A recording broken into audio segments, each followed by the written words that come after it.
Hey friends, filmmakers, and superfans. Have you ever wanted to find your own voice and style? I remember being interviewed by a producer that was looking for a director. He was looking for a specific type of voice and style for his production. Back then, I didn't know better than to say somewhere between tenor and baritone. Yeah, okay. That wasn't a pretty conversation. But he, of course, wanted to understand my visual voice as a director.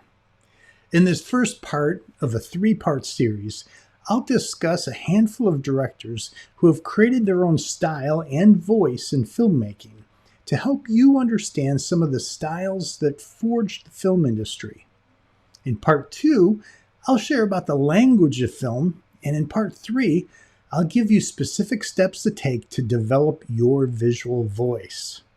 Okay, also, check out the link in the description for joining my free newsletter, where you can receive news and my exclusive content. All right, I guess we're ready to get going. Let's get started.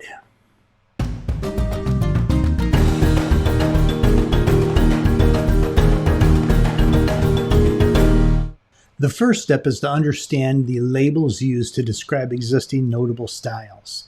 The art of filmmaking has come a long way since its inception in the late 19th century. The earlier pioneers of cinema are responsible for laying the foundation of this artistic medium, which has influenced society, culture, and politics. Over the years, several great film directors have really emerged, each bringing their unique style and creativity to the screen.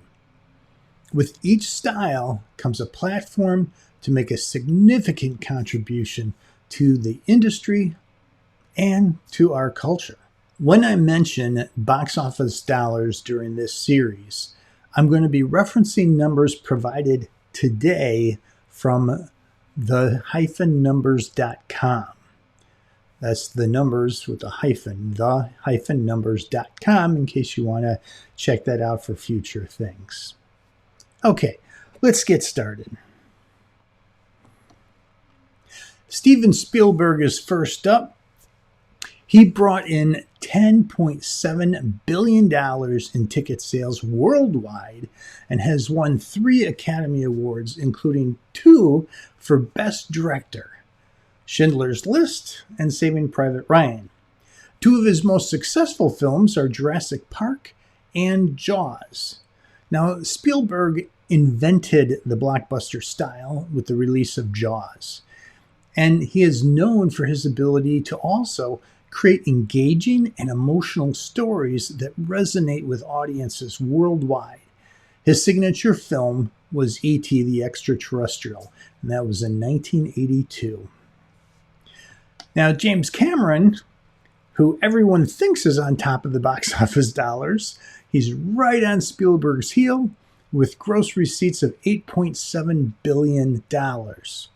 However, if you thought his films brought in more than Spielberg's, you'd actually be right. It took Spielberg 36 films to hit $10.7 billion, and Cameron hit $8.7 billion with 14 films. Now, he is likely to surpass Spielberg within the next 5 years. However, please note that these numbers are, again, only based on what the artist did as directors only. So Spielberg's producing dollars is not a part of this. Cameron's producing dollars are not a part of it, and so on. Okay, keep in mind that when we talk about James Cameron, he's best known for The Terminator, Aliens, Titanic, and Avatar, all of which were so popular that they each became a franchise, which is amazing. Cameron's style is action-driven. His characters are always type A personalities and often command each other. To further drive the story, Cameron is known for switching between sound effects and music to shift the audience's emotions. His technique might even drop the soundtrack to near silence and then build suspense with the volume to draw the audience to the edge of their seats. It's a very unique style that he originated and many people are trying to emulate. Now let's go back a little bit. Let's turn the clock back to Alfred Hitchcock. He was an English film director, was known for his innovative camera techniques and the ability to manipulate audiences' emotions. His films were a perfect blend of horror, suspense, and drama. Now, two of his most successful films are Psycho from 1960 and 2 years earlier, Vertigo from 1958. During his career, Hitchcock developed many techniques that altered cinema. He dedicated his legacy to pioneering innovations in film grammar.